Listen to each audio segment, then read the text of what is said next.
All right, hello everyone. This is Dale, Coach Dale here at Stone Age Fuel School of Fitness. I'm here with Amy.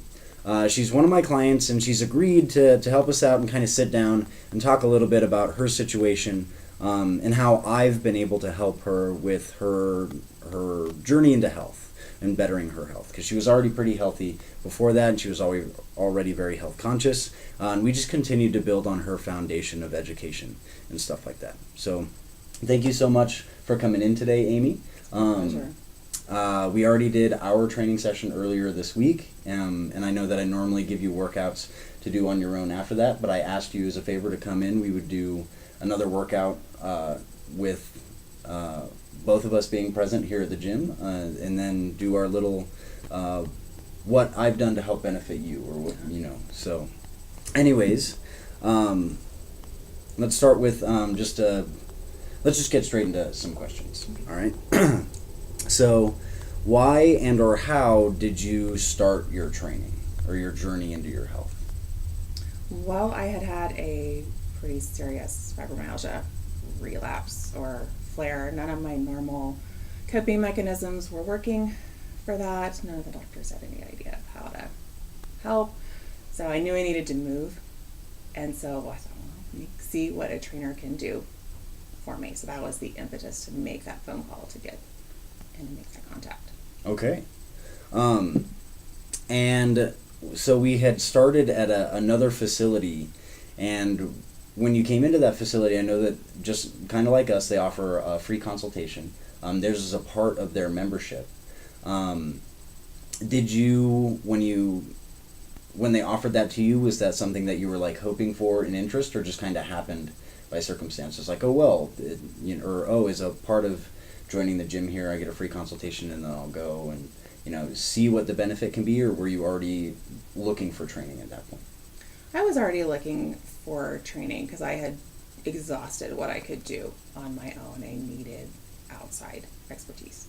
Okay. All right. Sorry, I'm looking down at my phone, and that's because I have these questions written down so that I don't forget what questions I'm supposed to ask. All right. The second question is, what goals have you met, and how have your goals changed since your training started? Well, initially I was really looking for energy and mental clarity because I was just in that spot where, that flare was so bad that there were days when it was all I could do to walk up the stairs. So I was not terribly functional at that point. So I feel like we've blown those goals out of the water. I have stable energy, stable mood, I have a ton of mental clarity now. I feel like I've moved beyond that. Actually, I have some creative energy now. So I was kind of in survival mode, and I feel like I'm thriving now. Well, that's good to hear, especially as I feel like someone in the profession of like language and writing.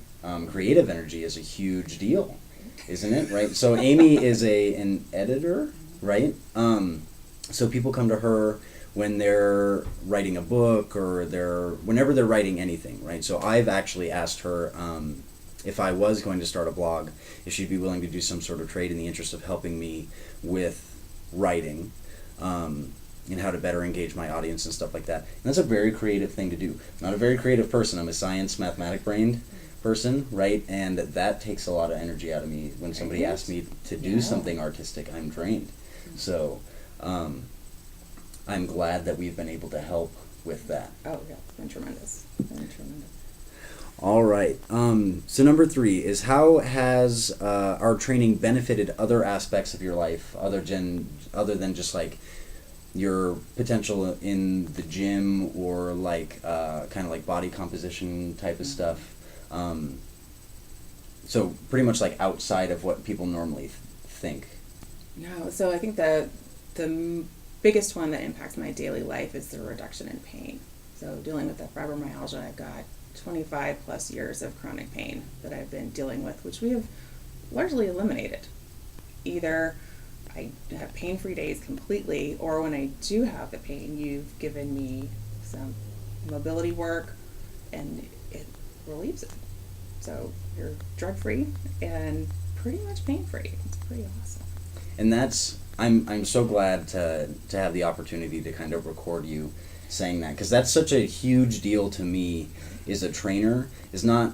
Don't get me wrong. I want people to look better and to feel more confident in their bodies, and of course more energy, so on and so forth. But there's, in my opinion, such an epidemic of symptom based, like, pharmaceutical treatment that isn't ever addressing the actual issue. It's only ever addressing the symptoms. And the first thing that, because it's, and I don't think the doctors are necessarily hugely the issue here. It's that they're tied between the insurance and the pharmaceutical companies. That the only thing that doctors are allowed to do when you come in for an issue is say, well, here's a prescription for that. Here's a diagnosis and a prescription. And we're never addressing the issue and therefore treating the issue. We're just treating the symptoms. So like, hey, your body isn't producing this or this.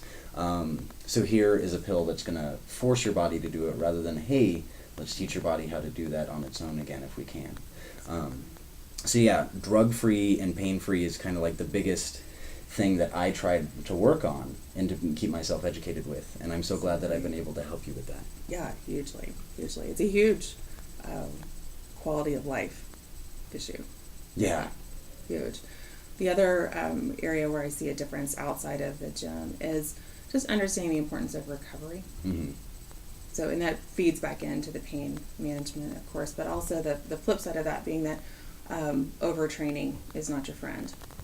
And as someone who has a fair amount of anxiety around never enough, Mm-hmm. it's a beautiful thing to be able to say, this is what Dale gave me to do. Therefore, it is enough, and I can be done. It takes that like emotional and cognitive weight out of that decision. Yeah. And so that's a beautiful thing. And then also learning to trust what my body's telling me about what it needs, when it needs sleep, when it needs more to eat, what it needs to eat has been validating, I guess. I did not trust that my body would tell me what it needed. It was always a battle. Like I always felt like having to control. Mm-hmm. And no, I can actually listen, and it tells me pretty reliably what it needs. And that's another thing that I feel like is very hard for people, because they get themselves started, right, which is hard enough as it is, and then they're like, well, I didn't do enough today, or if I don't wake up feeling tomorrow like I crushed my body, then yesterday wasn't enough, or today won't have been enough. And that isn't necessarily always the situation, nor is it regularly the situation. Soreness isn't necessarily something to shy away from, but there's a line when we're crossing into pain, and we're no longer building on anything. We're just kind of continuing to break down. And I'm glad that we've been able to help you kind of find that medium, so that we're building rather than taking steps back. Exactly, and it's almost a worldview even, because the other is pretty fear-based. Yeah. And this is more of it's a scarcity mindset, and this is a much more abundant way to approach it. Right. Okay. We on number 4 now? I can't count. Okay. What challenges do you face in your everyday life that make it hard to adhere to the training advice, and have I helped you make those challenges easier? Right. So, I want a completely honest answer here, right? In the interest of that I know that it's difficult when I tell you sometimes that, like, this is what's going to be the most beneficial thing for you. And I know that there are challenges presented, especially with a parent or being in a relationship, right, where it isn't necessarily where you go home, and even if somebody else is conscious in the home of their health, where like what's benefiting you or what would most benefit you may not be their situation, and kind of just being around, not necessarily always temptations, but kind of, have I been able to give you the necessary support to kind of be able to do that when you leave the gym and you're not with me anymore? Yeah, I think the biggest struggle, if I was trying to do this on my own, would be that daily decision of, okay, I need to move, what do I do? Yeah. So the fact that you give me workouts to do for the days we're not together, that we've talked through, based on the goals, what those active recovery days need to look like. Again, it takes those decisions out. I mean, what I have to do is show up. And that is relatively easy. So that's a huge component of being successful in doing the movement every day, is having those decisions already made. So that's been huge. And the other thing is just, you're an encourager. I try. Yeah, you're successful at that. And so having that partnership, having that accountability, having that sounding board, because I think when I'm not in here with you and I'm doing the rest of life, just the dailiness of all of those decisions that go into creating a new habit, can really overwhelm, and you can get bogged down in the minutia. And so to have that relationship where you can say, hey, I'm struggling with X, and talk that through and figure it out, is tremendously helpful. Well, I'm glad to hear that, because sometimes I feel like I may not be doing enough when it comes to encouragement, and then sometimes I feel like I'm doing too much, right? And for me, it's I try to think about it where I don't want to be a cheerleader, right? There's a lot to be said for like over encouraging someone where they're like, okay, just let me get through it, right? And then I don't want to be like the Marine Corps NCO that I used to be as well, where it's like overly demanding. And then there's like kind of that fear of, for me anyways, of potentially doing too much. And I feel like sometimes that keeps me in doing too little. So that's something I've been working on, kind of trying to find, and I feel like I've gotten a lot better at it in the, year and 3-4 months that we've been training together. Yeah. So, all right. Number 5, do you have fun and look forward to coming into training? Again, I want a completely honest answer here, so if that's like, well, most days I don't look forward to it, that's okay, right? I want to know, because this helps benefit me as a coach as well on things that I can work on. So, sure, I think I do have fun. I enjoy, like I said, the companionship and the accountability piece. It's huge. Because you listen well, and you have honored the limitations that this body has presented to us, I trust you. So kind of going back to what you were saying about not wanting to be a cheerleader, when you ask me to do something that I feel like is beyond me, I know you are not doing that lightly. mm-hmm. And I know it's not a cheerleader, oh, you can do it. It's you have observed and you are confident that I can do something. And I have experienced that to be true. And so when you ask me, I'm willing to try. And so the way that ties into fun is that I get to do stuff that it would never have occurred to me that I can do, which is pretty cool. And I feel, just from having been training for the length of time that I have and stuff like that is such a, for women anyways, a huge thing, because men, when they come into the gym, are kind of more like, well, I'm just going to do everything. Mm-hmm. And women, I feel like, are a little bit more apprehensive when it comes to movement specifically, right? And there's a lot that goes into that, and I can make my own whole video on that one, and that's kind of like what society kind of places on women when they come into the gym thing. But I'm glad that I'm able to make you feel confident that, like, if I'm suggesting something, because I wouldn't give it to you, again, if I wasn't confident that you were capable, that you get to experience those new things and see the benefit of them. Exactly. And, the other piece of the fact that you listen well has been that whenever I've worked out on my own in the past, I am eventually stymied because something hurts, and I don't know, I shouldn't push through this, I'm probably damaging, but then I don't know what to do different. Mm.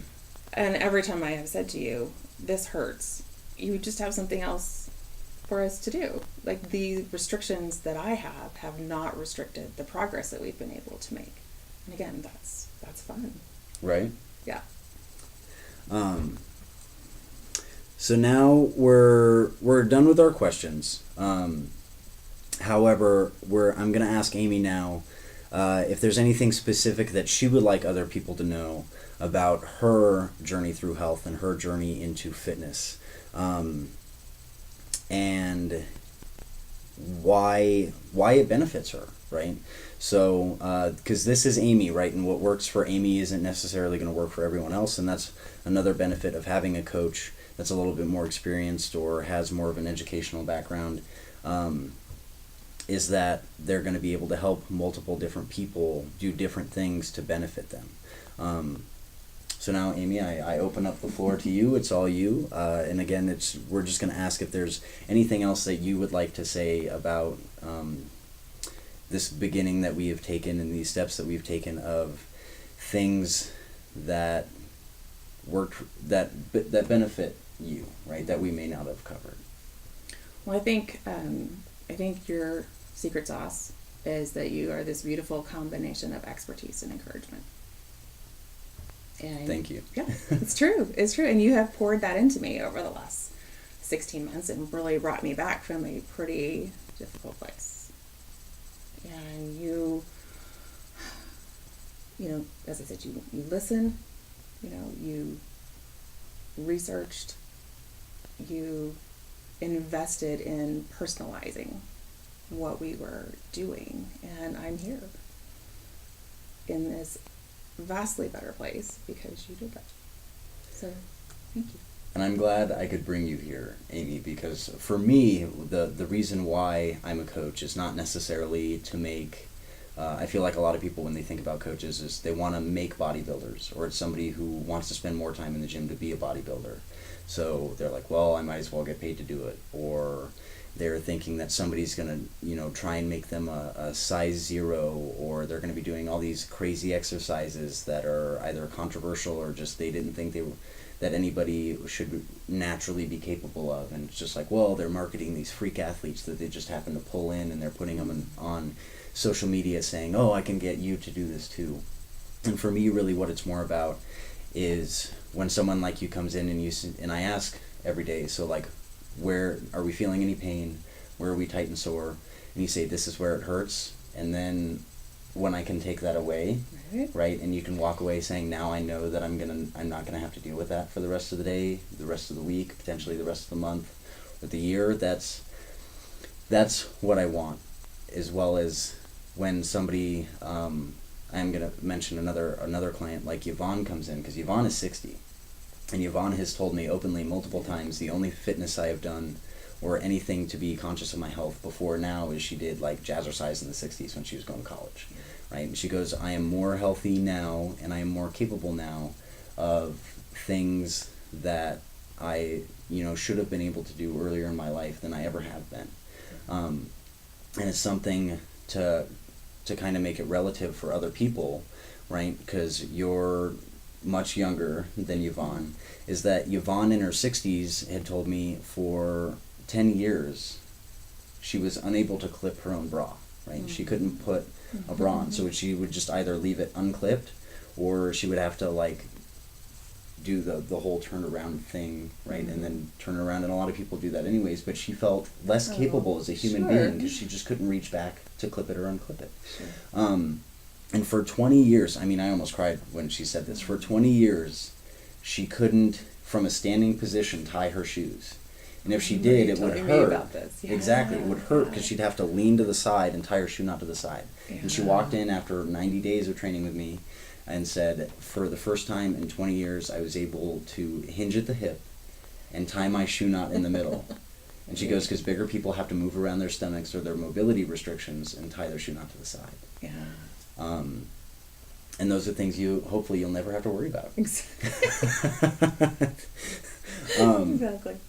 But with that being said, I would like to, again, thank you so much for coming in and sharing with us, because this is kind of a difficult, sort of intimate thing to share with people, is that, hey, I wasn't necessarily in the best place or the best that I could be, and then to say that, like I needed help or I found help, and this is the benefit I've had from it, is not something I feel like is really easy for people to just open up to. So thank you so much. And with that, like I've said to other people that I've worked with, the best time to plant a tree was 20 years ago, but the second best time is today, right? And the reason is because it's never too late to start. So exactly. Thank you so much, Amy. We're gonna go train now. Actually, we're about to go hit a sesh. And again, thank you so much for coming in, and we greatly appreciate it. And I'm so thankful that I've been able to benefit you, because I wouldn't be able to live the life that I live, and by that I mean the level of happiness and joy that I have, being able to work in a field where I enjoy so much what I do, if it wasn't for people like you. Well, you're incredibly effective, because here I am. All right, thank you so much, Amy. Thank you so much, everyone. And we're going to go get our fitness on. So thank you so much. Have a good one. Bye.